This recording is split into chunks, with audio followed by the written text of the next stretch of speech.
구독, 알림 설정까지 부탁드립니다.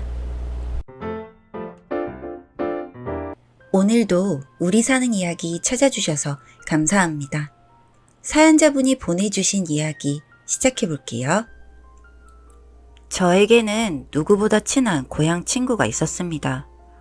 저는 그 친구가 결혼식을 할 때 가장 먼저 축하를 해줬고, 그 친구가 이혼을 했을 때 누구보다 더 슬퍼했을 만큼 제 인생에 있어서 그 친구를 빼고는 생각할 수 없을 정도로 저의 학창시절, 대학시절, 그리고 아가씨 시절에 가장 많은 시간을 함께한 소중한 친구였습니다. 저와 저희 신랑은 그 친구의 소개로 만나게 되었어요.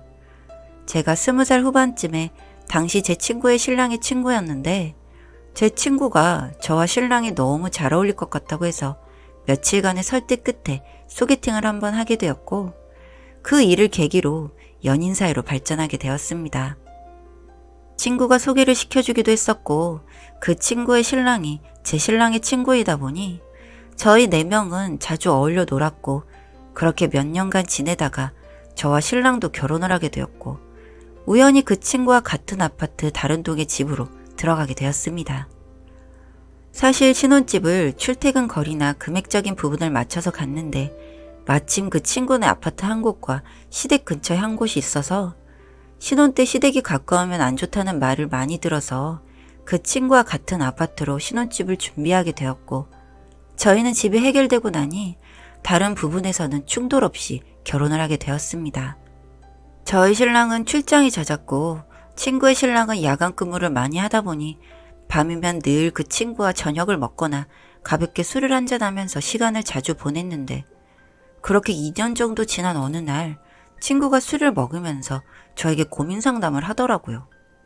나 요즘 땡땡씨 때문에 너무 힘들다. 응? 땡땡씨가 왜? 무슨 일 있어? 요즘 손찌검을 하네. 그게 무슨 소리야? 손찌검이라니. 평소엔 괜찮은데 술만 먹고 오면 자꾸 손이 올라가. 술 때문에? 예전에 싸웠던 문제를 다시 꺼내서 화내고, 엊그제도 나한테 술 먹고 와서는 소리 지르고 휴대폰 던지고. 다친 데는 없어? 멀쩡해 보이는 사람이 그러니까 너무 황당하네. 다행히 피하긴 했는데 자꾸 이러니까 무섭네. 그렇게 친구의 신랑의 폭행 소식을 한번 듣고 나니 만날 때마다 친구의 몸에 든 멍이나 긁힘 자국 같은 것들이 자주 눈에 보이게 되었습니다. 친구가 걱정이 된 저는 신랑에게도 이 소식을 알렸고, 친구에게 무슨 일이 있는지, 혹은 왜 이런지, 평소에도 종종 폭력적인 모습들이 있었는지를 물어봤고, 저희 신랑도 제 친구를 걱정해주기도 하고, 저에게 친구가 힘들 테니 나중에 집에서 밥이라도 한번 챙겨주자는 이야기를 했습니다. 그렇게 제 친구는 6개월 정도 지난 어느 날 이혼을 했어요. 이혼을 하게 된 이유는 당연히 폭행. 그날도 친구는 집에서 늦게 오는 신랑의 저녁 준비를 하고 있었는데 신랑이 연락이 되지 않았다고 합니다. 결국 새벽에 집에 들어온 신랑은 제 친구에게 바람이 난 게 아니냐며 말도 안 되는 트집을 잡았고, 그날 친구를 때렸는데 친구가 머리를 잘못 맞아서 쓰러지고 집에 119도 오고 결국 약한 뇌진탕 진단까지 받았다고 하더군요. 그래서 폭행죄를 합의해주는 조건으로 현재 살고 있는 집만 받고 이혼을 하게 되었다고 했어요. 그렇게 친구는 이혼 후 몇 달을 전 남편이 집에 찾아오지 않을까 불안해하기도 해서 신랑이 출장을 가는 날이면 저희 집에서 자고 가기도 했습니다. 그렇게 또 6개월 정도가 지나니 제 친구도 안정을 찾기 시작한 것 같았고, 저에게 남자친구도 생겼다는 기쁜 소식까지 전해줬어요. 전 친구의 새로 생긴 남자친구가 궁금했습니다. 너무 좋은 일이니 축하해주고 싶었거든요. 친구는 남자친구가 타지 사람이라 장거리 연애를 하고 있어서 자주 보지는 못하지만 친절하고 자상해서 전 남편의 아픔을 잊게 해주는 사람이라고 저에게 남자친구에 대한 소개를 했습니다. 저는 친구가 안정을 찾은 데는 그 남자친구분의 역할도 컸다는 생각이 들어서 참 고맙더라고요. 그리고 오랜만에 저희 신랑과 친구가 함께 저녁을 먹는 자리에서 제가 친구에게 남자친구가 생겼다고 말하니 저희 신랑도 잘 되었다고 좋아했는데 그 말을 들은 친구는 들떠서 남자친구 자랑을 거의 1시간 넘게 하고 간 것 같아요. 그런 모습이 싫지 않을 정도로 참 저에게도 기쁜 일이었죠. 하지만 친구에게 남자친구가 생기고 나서 저는 외로운 시간이 많아졌습니다. 친구는 남자친구가 타지에 있다 보니 평일 주말 가리지 않고 그 지역에 가서 놀다 오는 날이 많아서 신랑이 출장을 갈 때면 늘 혼자서 밥을 먹고 시간을 보냈는데 신랑의 빈자리보다 그 친구의 빈자리가 더 크게 느껴졌습니다. 그리고 그런 생활에도 익숙해져 가던 어느 날, 그날도 신랑은 출장 중이라서 저녁에 간단히 전화통화를 하고 있었습니다. 그런데 전화통화를 하는 도중 아파트 경비실에서 안내방송을 했는데 수학이 넘어서 같은 안내방송 소리가 들리는 것 같더라고요. 당신 지금 어디야? 나? 어디긴 지금 부산에 출장 왔지. 아? 경비실 방송 소리가 들리는 것 같아서. 에이, 그럴 리가. 나 이제 숙소 들어왔는데? 그렇구나. 오늘도 고생 많았어. 나 이제 씻고 다시 연락할게. 그렇게 신랑은 피곤한지 잠이 든 것인지 연락이 없었고 그날은 친구가 남자친구를 만나러 간다는 말도 따로 없었어서 간단한 맥주랑 안주를 사서 친구네 집으로 갔습니다. 분명 집에 불은 켜져 있었는데 벨을 누르니 인기척이 없었어요. 그래서 잠시 어디 나간 건가 하는 마음에 전화를 걸었습니다. 지금 어디야? 나 맥주 사서 왔는데. 나? 남자친구 온다고 해서 지금 밖이야. 오늘 집에 안 들어갈 것 같아. 맥주는 다음에 먹자. 그래, 데이트 재미나게 해. 그렇게 발걸음을 돌려서 집으로 가는데 제가 등을 돌려서 가는 순간 불이 딱 꺼지더라고요. 밖이라더니 이건 뭐지? 싶었는데 남자친구가 이미 집에 와 있나 보다 하고 말았습니다. 그렇게 며칠 후 출장을 다녀온 신랑의 짐을 정리하고 있었습니다. 그런데 신랑의 짐에서 긴 머리카락들이 나오는 겁니다. 이 사람이 바람을 피우는 건가? 하는 생각을 했는데 그동안의 남편을 생각하면 그럴 사람은 아닌데 설마 하는 순간 갑자기 지난번 통화가 떠오르더군요. 전화 수화기 너머로 들렸던 우리 아파트의 방송 소리. 그 소리가 생각이 났고 저는 그 길로 나가서 경비실로 갔습니다. 저랑 제 친구가 옆동이라 경비 아저씨와 잘 알고 지냈거든요. 안녕하세요. 혹시 저희 신랑이 요즘 여기 자주 드나들던가요? 아, 안 그래도 말씀드리려 했는데 요즘 왜 신랑분 혼자 다니세요? 아, 제가 요즘 시간이 없다 보니 신랑이 먼저 친구 집에 가서요. 그러시구나. 안 그래도 며칠 전에 술 드신다고 장 봐서 들어가시던데 맛있게 드셨어요? 네? 아, 네네네. 잘 먹었죠. 추운 날 감기 조심하세요. 혹시나 했는데 그날 신랑이 제 친구 집에 있었던 거였습니다. 정말 괘씸해서 말이 안 나오더라고요. 제가 친구 집을 찾아갔던 그 다음 날에는 제가 친구네 집에서 맥주를 먹었고 맥주를 먹으며 전날 남자친구와 데이트한 이야기를 저에게 미주알 고주알 이야기했는데 세상에 알고 보니 그게 저희 신랑이라고 생각하니 피가 거꾸로 솟는 기분이었습니다. 이때부터 저는 정말 이를 갈았던 것 같습니다. 생각해보세요. 내 남편과 바람을 피우는 여자가 친하게 지내왔던 친구였다뇨?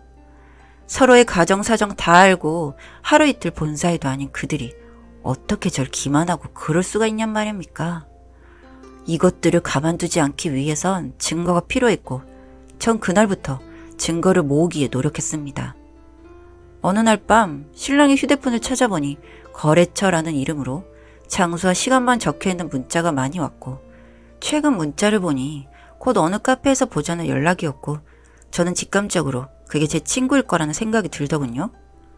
메모를 해뒀다가 저는 그 카페로 가기로 했습니다.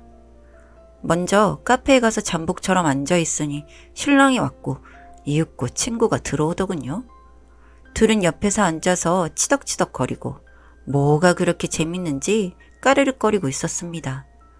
저는 실제로 제 눈에 확인을 하고 나니 이 새끼랑은 같이 살 수 없겠다 싶어서 이혼을 결심했고 휴대폰 카메라로 두 사람이 붙어있는 사진을 찍었습니다. 그리고 1시간 정도 앉아있다가 두 사람이 나갔고 저도 노치세라 따라 나갔는데 두 사람은 카페 인근에 있는 모텔로 향하더라고요. 모텔로 가는 그놈에게 저는 전화를 걸었습니다. 어디냐고 물었더니 아주 태연하게 회사에서 일하고 있지라며 퇴근할 때 제가 좋아하는 마카롱을 사가겠다고 하더군요. 그리고 옆에서 제 친구라는 년은 빨리 끊으라고 신호를 주고 있고요. 그 두 년놈들이 어찌나 가증스럽고 구역질이 나오던져. 그날 오후 저는 신랑과 친구에게 문자를 남겼습니다.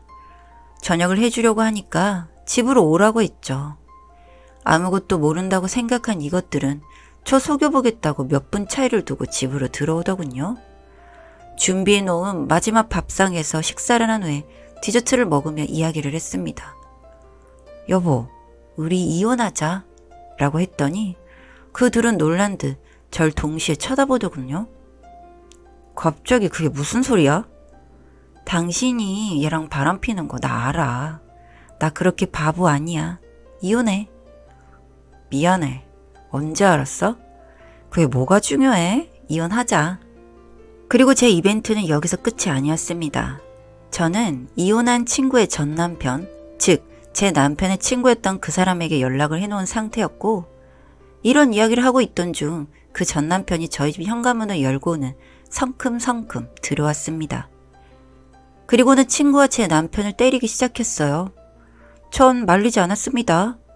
남편은 꼴에 제 친구를 보호하겠다고 달려들었다가 보기 좋게 신나게 얻어 터졌고요. 저도 솔직히 화가 난 상태이다 보니 웍을 들고 가서는 그 두 년놈들을 후려 팼습니다. 웍이 좀 무게가 나가는 것이었으면 좋았을 텐데 제 팔목이 시원찮아서 가벼운 걸 사용했던 게 너무 후회스럽더군요. 그 난리를 떨고 나서 지쳐서 자리에 앉았고 이야기를 시작했습니다. 나 네 전 남편한테 이야기 다 들었다? 너네 이혼한 이유가 그때부터 네가 내 남편한테 추파 던지고 어떻게 해보고 싶어하는 걸 남편이 눈치채서 네가 처맞은 거라며? 그런데 어쩜 나한테는 네가 피해자인 척 굴었니? 내가 너 같은 걸 친구라고 뒀다니. 그리고 당신 이혼해줄게. 쟤랑 살아. 난 이 남자랑 살아보려고. 라고 했더니 남편의 발광이 시작되었습니다. 아주 미쳐 날뛰더라고요. 니들이 그렇고 그런 사이였냐면 말이죠. 이 미친놈이 뭐 눈에 뭐만 보인다더니. 솔직히 친구 남편과 저는 아무 사이 아니고요. 이혼할 거 속이나 터져 죽으라고 내뱉었던 말이었습니다. 친구 전 남편도 눈치가 있어서인지 제가 말도 안 되는 소리를 하는데도 듣고만 있어 주더라고요. 절대 안 된다는 남편에게 웃으며 이야기해줬습니다. 좋게 이혼하자. 그리고 오늘 있었던 일을 걸고 넘어지면서 뭐 폭행이네 만회하면 나도 가만히 있진 않을 거야. 소송 이혼 준비 들어갈 거고 네가 다니는 회사, 시댁 식구들, 우리 집, 그리고 이 동네 사람들, 아니 세상에서 널 알고 있는 모든 사람들한테 다 니들이 해온 지 까발릴 거거든? 미친년 너도 마찬가지고. 둘이 그 멍청한 머리 잘 돌려봐. 뭐가 나올지. 그리고 내 집에서 좀 나가줄래? 하고는 그 두 년놈들을 쫓아버렸습니다. 그렇게 저는 혼인기간이 짧음에도 나름 위자료도 좀 챙겼고 협의 이혼으로 마무리하게 되었습니다. 그런데 참 제가 소문을 안 내도 이미 저희 아파트 단지 내에서는 그런 둘의 낌새를 눈치챘었나 보더군요. 제가 이혼했다는 소식이 알려지자 경비실 아저씨부터 미용실 아주머니까지 제게 위로의 말을 건네며 제 친구였던 그 여자를 욕하시더군요. 이래서 사람이 죄 짓고 살아선 안 된다는 생각이 들었습니다. 그렇게 죽고 못 살 것 같던 그 둘은 같이 물고 빨며 살 줄 알았는데 그 길로 찢어졌다고 하더군요. 지 남편한테 쳐 맞아가면서까지 쟁취한 사랑인데 왜 놔버렸는지 참 알 수가 없습니다. 뭐 이젠 상관없는 사람들이니 제 인생 살아가려고 합니다. 후련하게 복수할 수 있어서 그런지 더 제 마음속에 남아있는 게 없네요. 긴 글 읽어주셔서 감사합니다. 사연은 여기까지였고요. 우리 사는 이야기 시청해주셔서 감사합니다.